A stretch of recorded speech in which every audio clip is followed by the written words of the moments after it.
Mga kaalam, alam nyo ba? Bago pa man dumating ang mga dayuhang mananakop, ang Pilipinas ay nagtataglay na ng sarili nitong kultura at kasaysayan. Gayunpaman, ang mahigpit na pamumuno ng mga Kastila ay humantong sa pagkasira ng mga naunang record ng bansa. Dahil dito, ang makabuluhang kaalaman tungkol sa mga panahon bago ang Kastila ay nakasalalay na lamang sa mga record mula sa ibang mga bansa na nagkaroon ng koneksyon sa Pilipinas. Salamat sa masigasig na excavation effort ng mga scientist, ngayon ay may ideya na tayo tungkol sa kasaysayan ng ating bansa. Isa sa pinakamahalagang discovery ay ang kalansay ng rhinoceros na sinamahan ng koleksyon ng 57 bato na natuklasan sa Cagayan Valley matapos ang malawak na excavation sa lugar. Kabilang sa mga tool na ito, ang 49 na sharp edge flakes at 6 na scrapers. Kasama rin sa mga tool na ito ang 2 potensyal na hammerstones. Samantala, ang natuklasang kalansay ng rhino ay nagtataglay ng cut marks sa 13 mga buto nito at ang parehong humerus bones nito ay tila sadyang binasag at binuksan para sa marrow nito. Ang presensya ng cut marks ay nagpapahiwatig na ang mga sinaunang tao ay nagtataglay ng mga kasangkapan upang alisin ang laman mula sa katawan ng rhino. Ayon sa teorya ng mga scientist, ang Homo erectus, ang unang hominin na lumabas sa Africa, ang responsable sa pagkatay sa rhinoceros. Gayunpaman, walang matibay na ebidensyang makakapagpatunay sa teoryang ito sapagkat walang natuklasang mga fossil ng nasabing hominin sa Pilipinas. Bukod pa rito, ang paraan kung paano narating ng mga sinaunang tao ang Pilipinas ay nananatiling isang malaking misteryo. Ang pinakakapanipaniwala senaryo ay sila ay aksidenteng nakarating sa bansa gamit ang balsa na gawa sa pinagbuhusan ng bagyo o tsunami. Ang isa pang posibleng senaryo ay gumagamit sila ng mga primitive boat upang marating ang Pilipinas. Noong Abril 2019, isang kamanghamanghang discovery ang nagawa ng mga scientists sa Pilipinas. Ang Homo luzonensis, ang matagal nang nawawalang pinsan ng mga modernong tao, ay natuklasan sa Callao Cave na matatagpuan sa Cagayan Province sa isla ng Luzon. Ang kahangahangang discovery na ito ay resulta ng pagtutulungan ng isang international team ng mga archaeologist. Ang mga fossil na binubuo ng iba't ibang elemento tulad ng mga ngipin, buto ng kamay at paa, kasama ang isang bahagi ng femur, ay pinaniniwala ang pag-aari ng 3 matanda at 1 bata. Ang Homo luzonensis na may tinatayang edad na hindi bababa sa 50,000 hanggang 67,000 taon, ay kabilang sa isang natatanging linya ng mga hominin na hiwalay sa Homo sapiens. Ang Homo luzonensis ay nagpapakita ng ilang pisikal na pagkakahawig sa mga modernong tao, habang ang ibang mga aspeto ay nahahawig naman sa mga sinaunang ninuno tulad ng mga Australopithecine at mga unang miyembro ng Homo. Ang mga buto ng daliri sa kamay at paa ng species na ito ay nakakurbata at ang pag-akyat ay nanatiling isang makabuluhang gawain para sa species na ito. Isang tanong na maaring lumitaw ay, paano nakuha ng Homo luzonensis ang hindi pangkaraniwang kombinasyon ng mga katangian na ito? Bagaman ang pagkilala sa ninuno ng hominin na ito ay imposibleng tukuyin sa yugtong ito, iminumungkahi ng mga stone tool at mga labi ng butchered rhino. Ang pagkakaroon ng mga sinaunang tao sa Luzon, higit 700,000 taon na ang nakalilipas.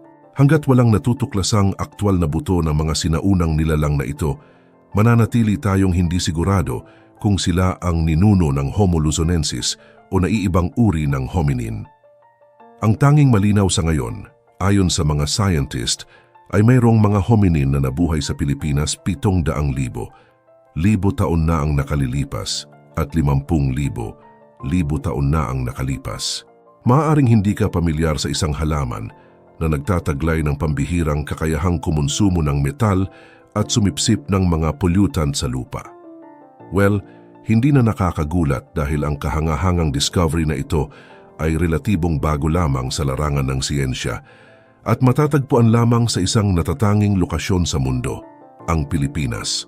Ang hindi kapanipaniwala at kamanghamanghang halaman na ito na pinangalan ng Rhinorrhea nichifera ay natuklasan sa isla ng Luzon at inilarawan noong Mayo 2014.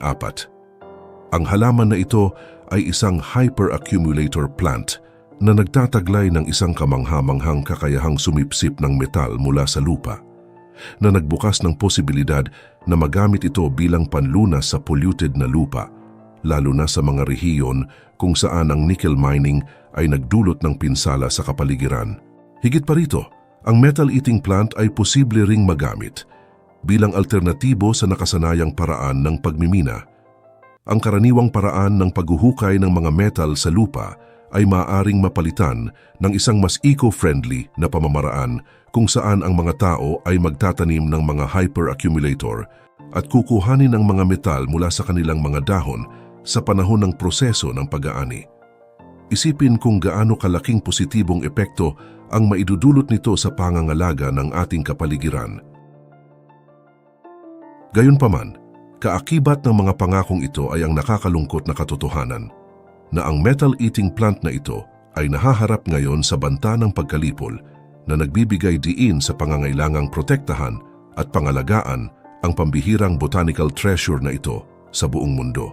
Ang mga sinaunang cave paintings ay palaging bumibighani sa ating pagkahumaling at ang Pilipinas ay hindi na rin nahuli rito. Ipinagmamalaki ang sarili nitong kahangahangang koleksyon na kilala bilang Angono Petroglyphs na binubuo ng mahigit 120 human and animal figures na nakaukit sa isang batong pader na matatagpuan sa Angono, Rizal. Ang petroglyphs na ito ay sumasaklaw sa karamihan ng batong pader na may sukat na humigit kumulang 63 metro ang lapad at 5 metro ang taas. Ang batong pader ay pinaniniwalaang naging bahagi ng isang makeshift rock shelter na ginamit ng mga sinaunang tao sa Pilipinas. Maliban sa petroglyphs, natuklasan din sa lugar ang mga pira-pirasong earthenware at mga stone tool. Iminungkahi ng mga artifacts na ito na ang rock shelter ay ginamit noong Neolithic Age o bago ang 2,000 taon bago Kristo, dahilan para ituring ang Angono Petroglyphs bilang oldest known works of art sa Pilipinas. Ang petroglyphs ay malinaw na nagpapakita ng mga figura ng tao, palaka at butiki, kasama ang iba pang mga disenyo na maaring naglalarawan ng iba pang mga interesanting figura. Ngunit dahil sa erosyon, hindi na makilala ang ilan sa mga ito. Dahil sa magkakaibang estilo na naobserbahan sa petroglyphs na ito, iminumungkahi ng mga researcher na maraming individual ang nag-ukit sa mga ito bilang bahagi ng group effort noong sinaunang panahon. Isang language barrier ang pinaniniwalaang nag-exist, dahilan para ang ating mga ninuno ay umasa sa mga simbolo bilang kanilang pangunahing paraan ng komunikasyon. Ang mga simbolismo at figurang ito ay nagsilbing paraan ng pagpapahayag ng kanilang mga iniisip at damdamin sa kanilang pang-araw-araw na buhay. Noong 1973, idineklara ng gobyerno ng Pilipinas ang Angono Petroglyphs bilang isang National Cultural Treasure upang maprotektahan ang lugar mula sa vandalism at environmental erosion, nang sa ganon ay matiyak ang pangangalaga nito para sa mga susunod na henerasyon. Aksidenteng natuklasan noong 1986 malapit sa bibig ng Lumbang River sa Laguna. Ang Laguna Copper Plate Inscription ay ang pinakamaagang historical document sa Pilipinas at ang nag-iisang dokumento bago ang mga Kastila na natagpuan hanggang sa kasalukuyan. Ang dokumento na ngayon ay itinalaga bilang isang National Cultural Treasure ay may sukat na 7 beses 12 pulgada at nakasulat sa kawi, isang sinaunang Japanese writing system. Ang higit na nakakaintriga ay ang katotohanan na ang pinakamatandang dokumento sa Pilipinas ay hindi isang tula o isang kanta, kundi isang legal document na kilala bilang Puto Patra na nagsisilbing resibo sa pagbabayad ng utang. Ayon sa nilalaman nito, ang utang na ginto na nagkakahalaga ng 1 kati at 8 suwarna na katumbas na ng 1 kati ng ginto at 8 suwarna ay ibinayad kay Suko, isang lokal na pinuno ng barangay sa tabi ng Lumbang River, ng isang tao na tinawag na Brahmana. Ang paglitaw ng dokumentong ito ay nagbibigay liwanag sa mga ugnayang pangkalakalan at sosyo-ekonomiya ng mga sinaunang Pilipino sa mga kalapit na rehiyon pati na rin ang impluensya ng ibang kultura, lalo na ng mga Hindu at Muslim. Ang Laguna Copper Plate Inscription ay hindi lamang isang mahalagang piraso ng kasaysayan, kundi nagsisilbing patunay ng mga sining at agham na ginamit ng mga sinaunang tao sa paglikha ng kanilang mga dokumento. Ang pagiging nakasulat nito sa kawi ay nagpapakita ng impluensya ng mga banyagang kultura sa ating mga ninuno. Bukod dito, ang pagkakaroon ng mga ganitong dokumento ay nagbibigay diin sa pagkakaroon ng mga sistemang pang-administratibo at pang-ekonomiya sa mga barangay bago pa man dumating ang mga Kastila. Bilang bahagi ng mas malawak na kasaysayan ng Pilipinas, ang mga ganitong matuklasan ay nag-aalok ng mas malalim na pag-unawa sa ating mga pinagmulan at kung paano natin natamo ang ating kasalukuyang kalagayan. Ipinapakita nito na ang ating mga ninuno ay mayamang kultural na kasaysayan na maaring hindi lubos na naipapahayag o naitatala sa mga aklat ng kasaysayan. Sa kabila ng mga pagsubok at pagsasamantala, ang mga ito ay nagbibigay inspirasyon sa mga susunod na henerasyon upang ipagpatuloy ang pagsasaliksik at pagtuklas ng kanilang nakaraan. Sa kabuuan, ang mga natuklasan mula sa iba't ibang bahagi ng bansa, mga fossil, petroglyphs at mga dokumento, ay nagpapakita ng yaman ng kasaysayan ng Pilipinas. Ang mga ito ay mga piraso ng isang malaking palaisipan na bumubuo sa ating pagka-Pilipino. Ang mga nakaraang pagsisikap ng mga archaeologist at mga siyentipiko upang mapanatili at mapalaganap ang kaalaman tungkol sa ating kasaysayan ay hindi lamang mahalaga para sa akademikong mundo, kundi pati na rin sa pambansang pagkakakilanlan. Sa pag-unlad ng teknolohiya at mga pamamaraan sa pananaliksik, inaasahang mas marami pang mga mahalagang tuklas ang lilitaw sa hinaharap na makapagbibigay ng mas maliwanag na larawan sa ating nakaraan. Ang mga ito ay magiging batayan ng ating pag-unawa sa ating kultura at tradisyon, at sa huli ay makatutulong sa atin na higit pang pahalagahan ang ating mga ugat at pinagmulan. Sa ganitong paraan, ang mga natuklasang ito ay hindi lamang nagsisilbing mga artifact ng kasaysayan, kundi mga alaala ng ating paglalakbay bilang isang bansa na mayaman sa kultura at kasaysayan. Kung nagustuhan mo ang video, huwag kalimutang mag-iwan ng like at comment sa ibaba.